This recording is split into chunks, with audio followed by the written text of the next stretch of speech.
और राजन भाई हमारे इंतजार करत हो। एगो चीज चाहत रहला। एक चीज चाहत रहला तो दांत कहे चियरत। हमार भैया के शादी पड़ल बा। हां तो हम चली लौंडावत के नाची का। ना तो हमके मार्केटिंग में कराए बस शॉपिंग चला।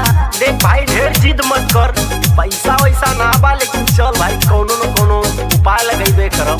नाम जाए तो जाए। चाहते हैं कि हम अपने भाई के शादी में जाए, मन सबके बढ़िया बढ़िया लोग आई देखी, हम कुछ लगब ना मन। अच्छा तो का चाहिए भाई बताओ। चला सुन। आरा से उठला ले लई है छपरा से पजनिया हो। आरा से उठला ले लई है छपरा से पजनिया हो।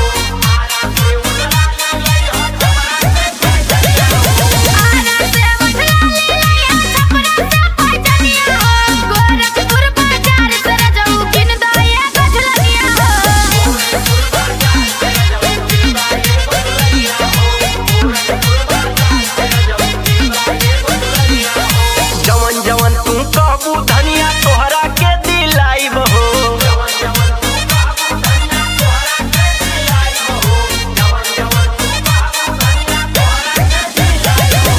जवन जवन तू कहबू धनिया तोहरा के दिलाइब हो। जवन जवन तू कहबू धनिया तोहरा के दिलाइब हो। दादा के तोहरा पोसल बकरिया बेच के रुपया लाइब हो।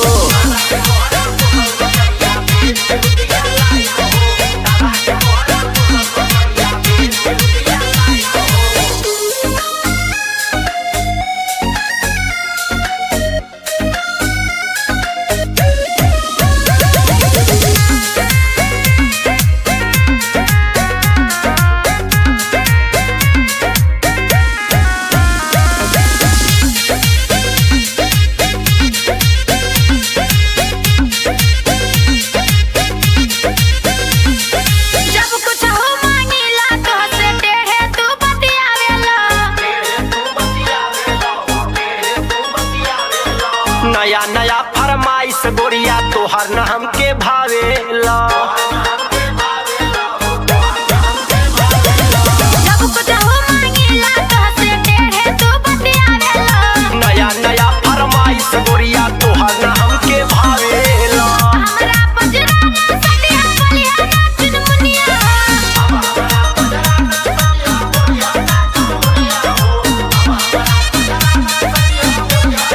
अब हमरा पजरा ना सटिया बलिया ना चुनमुनिया हो।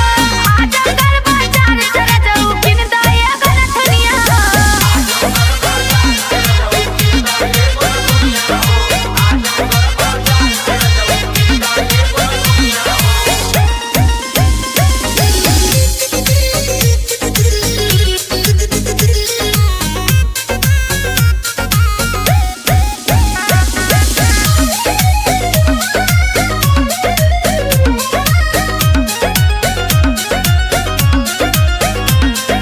सोना के सिकड़ी दे दरबिंदर ई है बा फरमाइश हो।